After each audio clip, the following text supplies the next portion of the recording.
Hello anybody and welcome to the finale of Let's Play Kirby 64, the Crystal Shards. I'm Mr. Devious, or just Deeb, and in the last episode we did the first two levels of Ripple Star, we infiltrated the castle, and in today's episode we're gonna go right at it. We're gonna go and take on Dark Matter, and may I just say that this track in this level is awesome.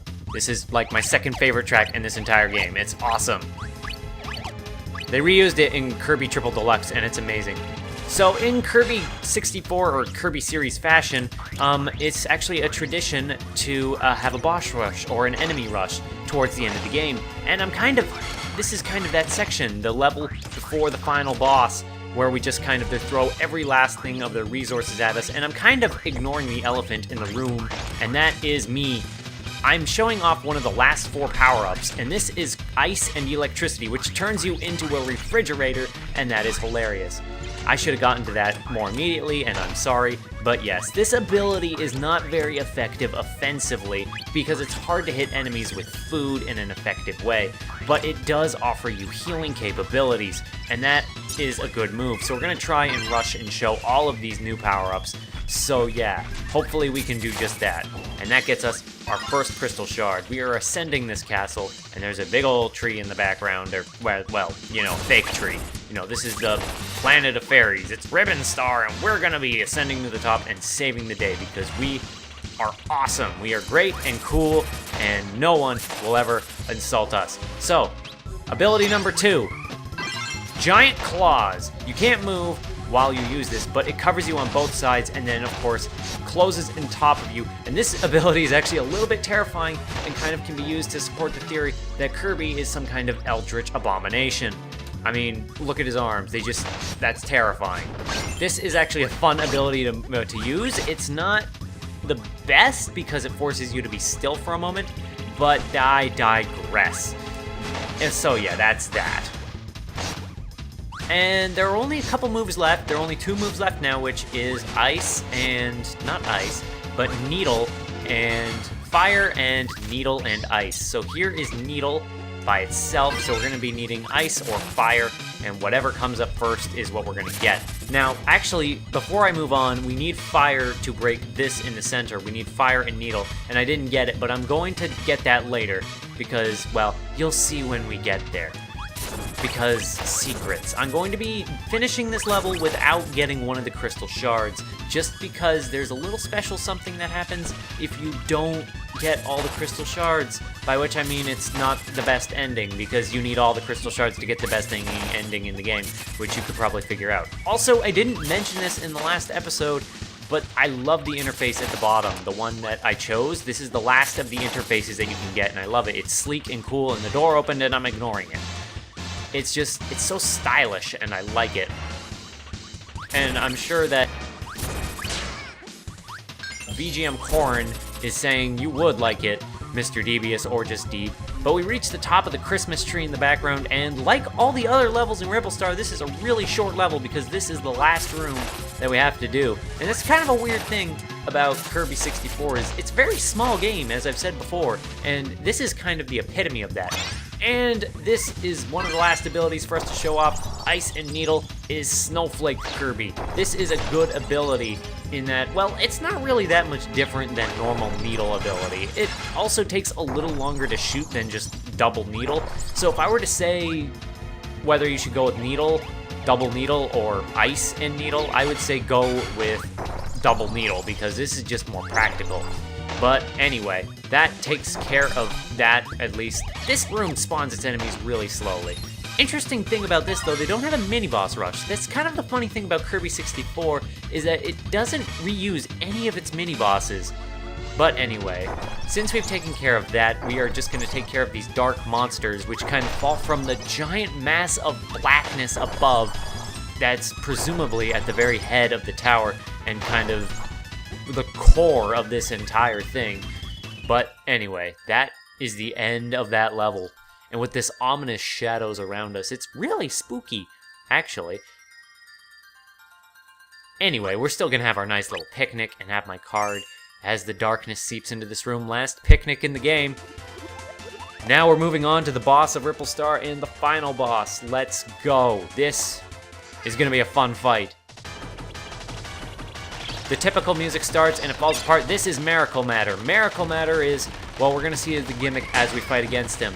He is made up of several eyes. He's different than the other dark matter, which usually has one eye. He's supposed to be interpreted as having multiple eyes, and as you see, we did damage, we took out one of his eyes. He turned into Blade and gave us Blade, and now you can see he's turning into Needle and giving us Needle. I really like this boss. He has good music, and he has a good style. He also has a lot more health than most other bosses in the game. This is Bomb Miracle Matter. Ow! He'll bounce around these abilities, and you actually have to defeat all the different styles and forms of Miracle Matter in order to win. Each form takes about 3 hits, and then he's done. And shooting lasers around, and I got very sloppy, and I'm very likely to die here as a result. But I'm not going to give up, because that's the loser thing to do, is to just kill myself. You gotta be fast on the draw here. Miracle Matter is a surprisingly tough boss relative to all the other bosses in the game, but it's appropriate given he's the final boss.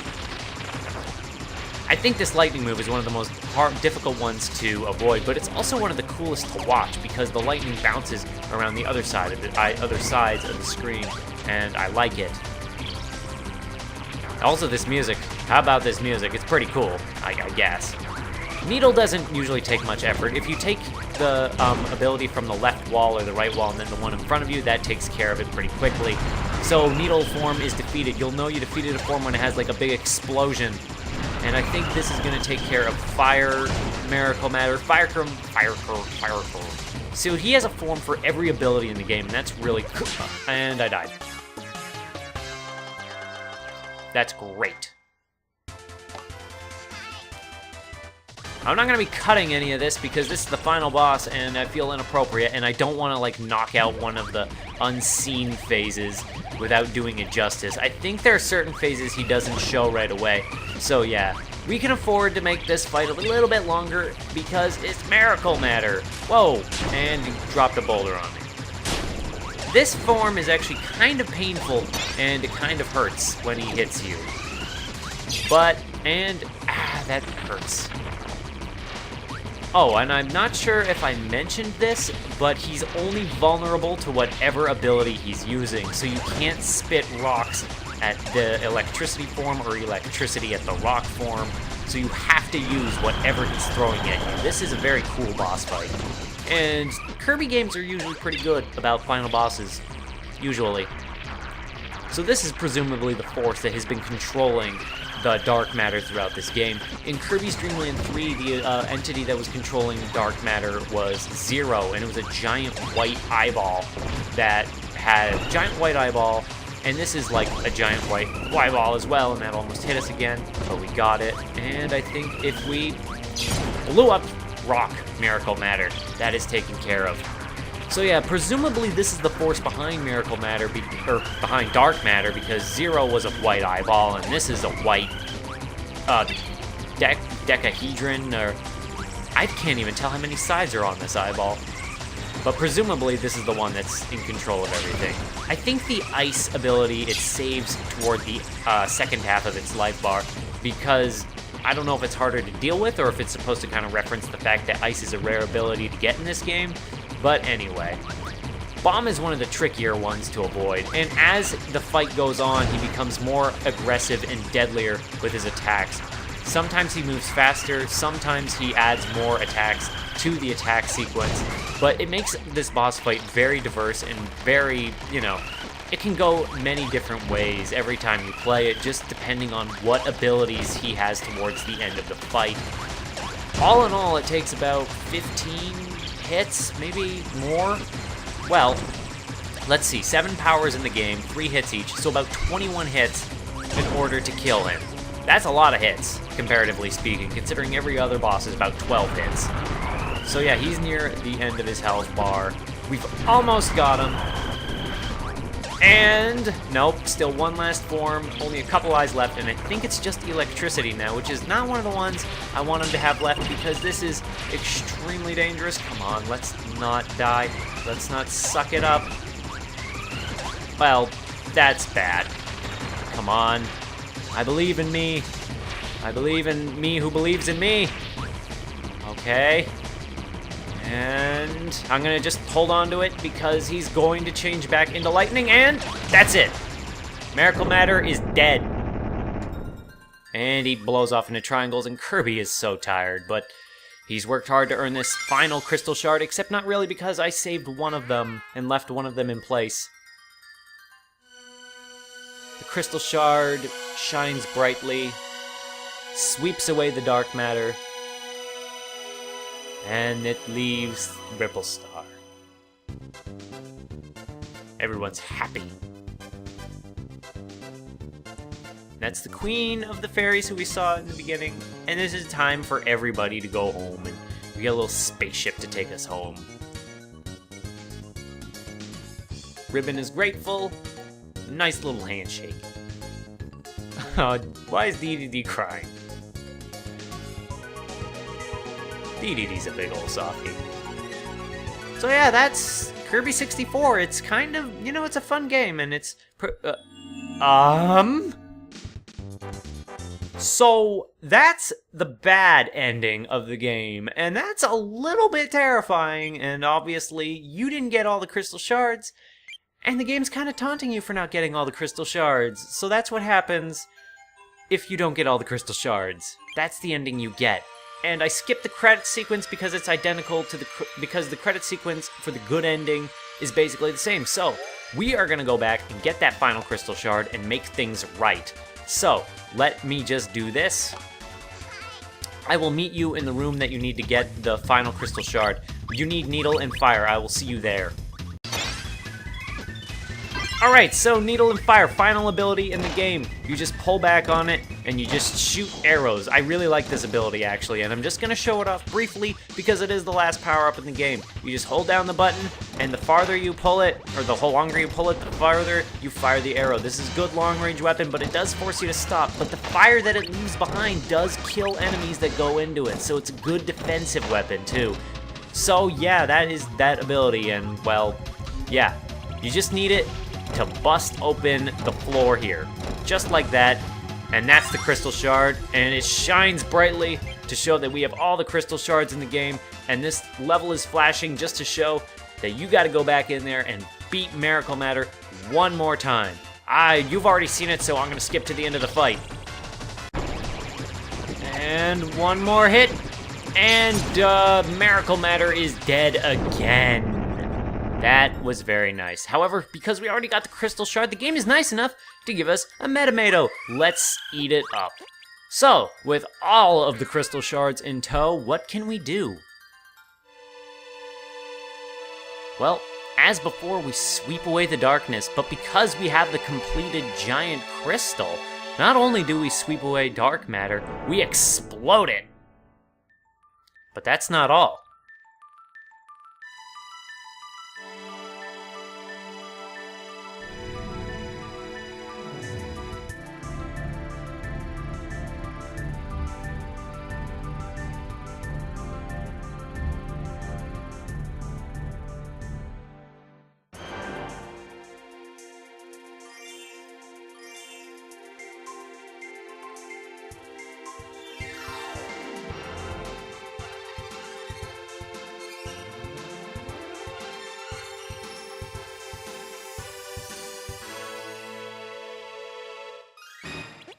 And this is the final level in the game, the true final level, Dark Star. It is very short. You can actually select it from the main menu, and like from all the other planets, once you've unlocked it. But once you're in it, you're in it. Actually, I'm just gonna show that off real quick. See, level 7 Dark Star. I just like how it's in the center of everything else. But you come in here, and this place is so eerie. The music is pretty standard for like a Kirby game, but this is a very unsettling environment with the dark clouds, and so yeah, this was all inside of the Fairy Queen, and that's really creepy and weird. So we get to see all of our friends. Well, we see Waddle Dee, we go down the path as he tells us, we see Adeline again, and she'll paint us a 1-up. She always gives you a 1-up when you come here, and as we can see over here, we've got our good friend, King DDD will help us one last time and fling us into the air, where we will fuse with Ribbon and fight a smiley face? Oh, that is not a smiley face. This is the final boss of Kirby 64. This is 02. This is a terrifying, horrifying boss. I mean, I'm just gonna let you soak it in for a moment. And the music. Alright, so as you can see in the bottom right, we have a unique ability. As is traditional to most Kirby games, you get a secret power-up for the final boss. This is Ribbon carrying us in the crystal gun, or whatever. You have to shoot 02 in the eye, and he's bleeding out the eye. This boss is extremely unsettling. This is kind of a tradition in many Kirby games for the final boss or the final area to be tonally dark and spooky, complemented by the environment and the music and the blood coming from the eye. You might just think that's red poofs, but you know it's blood. So you have to shoot him enough times, break his halo, and then from the bottom will pierce out a gigantic thorn. I said earlier in this episode that the final boss of Kirby's Dream Land 3 was actually 0, and this is 02, and that's actually 2, but as like an exponent, so exponentially 2. It's kind of a weird, it's a weird symbol, and this music track is my favorite in the game. It's so good. It's so dramatic and good. Now, one thing you can do in this fight to give yourself an easier time is, well, not right now, but I'll show you in a second. This is actually not too hard of a boss, but he can catch you off guard. That giant band-aid on his head is believed to be a former injury from previously. If you shoot his red feather wings right here, right now, and just kind of take your time to do that, you can destroy the red wings, and that will decrease his flying ability and make him less agile in the air. It also makes him look a little bit silly and kind of takes away from the impact of this boss. This is very spooky, and I am not playing well. The best strategy I can tell you is to just kind of keep out of range of his eye, but as you can see, now that we've taken out his wings, he has a much harder time flying around. You don't have to take out his wings, but it will make your life a lot easier against this. And of course, you have to watch the green that shoots out of this giant, thorny weak point, otherwise that'll damage you and kill me. But it's not too hard to avoid, and as you can see, his health is just gradually going down. He is the true master of dark matter, not miracle matter, but we are gonna finish him off! 2 cycles, and that is that.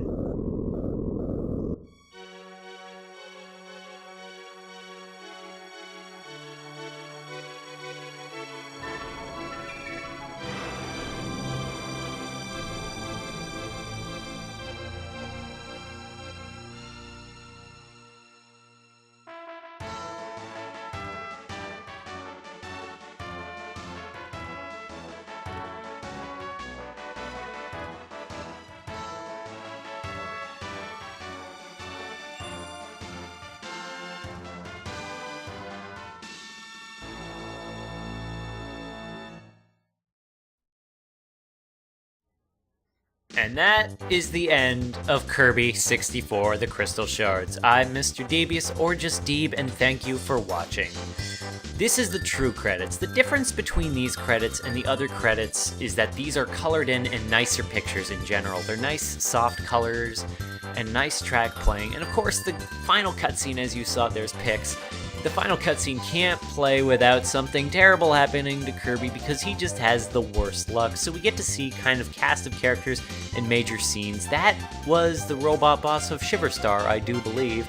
Waddle Dee just hanging out on a mountaintop. So yeah, this was a fun project. For beating the game, there was a spider there before if you didn't beat 02. And there's a Fairy Queen. For beating the game, you unlock Boss Rush mode, and that's a lot of fun to do. I'm a big fan of that, and just a bunch of enemies murdering each other, and I have no idea why there's just a picture of the inside of a monster's mouth. King DDD feels proud, and this is very nice art. It's very soft colors and soft lines. It's nice to look at, and that's kind of the whole aesthetic they kind of went for with the Dark Matter trilogy games, and I really appreciate it because they have their own personality distinct from the Sakurai-inspired games, and that's not to downgrade the Sakurai games. I love Kirby, and I honestly think I prefer the gameplay mostly of the Sakurai games, but that's because they have more there's more games in those series, whereas there's just these 3. And there's 02. As you can see, he is bleeding from the eye. He is not like most other bosses you would find in a Kirby game, and he is so tonally different in his fight and in his music, and I love it when Kirby games do that. I love it when they have final bosses like that, and that's the end of the credits already. Short credits, short game, and you might be wondering why I did this game and not the other games in the trilogy, and that's because Kirby 64 I feel is the best game by far. It has the best atmosphere to me. Well, Kirby's Dream Land 3 has great personality and atmosphere, but this game, it was an important part of my childhood, and also it is probably the easiest to 100% of the 3 games, and it's also the most interesting, I think, to watch. After a while, Kirby's Dream Land 2 and 3 get a little bit repetitive, so I kind of wanted to show off the one that I feel is the strongest in the series, and it kind of brings a close to this entire trilogy. After this, the director who worked on these games kind of disappeared, but, well, that's left for, like, fan rumors and speculation. So that's what a 100% file looks like. And look, HRE is the name of this boss, and this robot toy thing, whatever. But yeah, that, my friends, is Kirby 64. You can also do a sound check now if you want to listen to music and just watch Kirby, have reactions and mellow out to certain tracks and be like, yeah, I'm listening to music, and there's just so much to kind of, yeah. I've never been the best at ending projects, and the short credits doesn't leave a lot of time to kind of get everything out, but I think I've said everything that's worth saying. I love Kirby 64. It's one of my favorite Kirby games. I hope you enjoyed watching it. I thank you for watching. Thank you for subscribing if you've subscribed. You don't have to, but I appreciate it if you did. And thank you for watching Kirby 64 The Crystal Shards. I'm Mr. Devious, or just Deeb, and watching Kirby freaking out. I hope to see somebody in the next one. Bye-bye.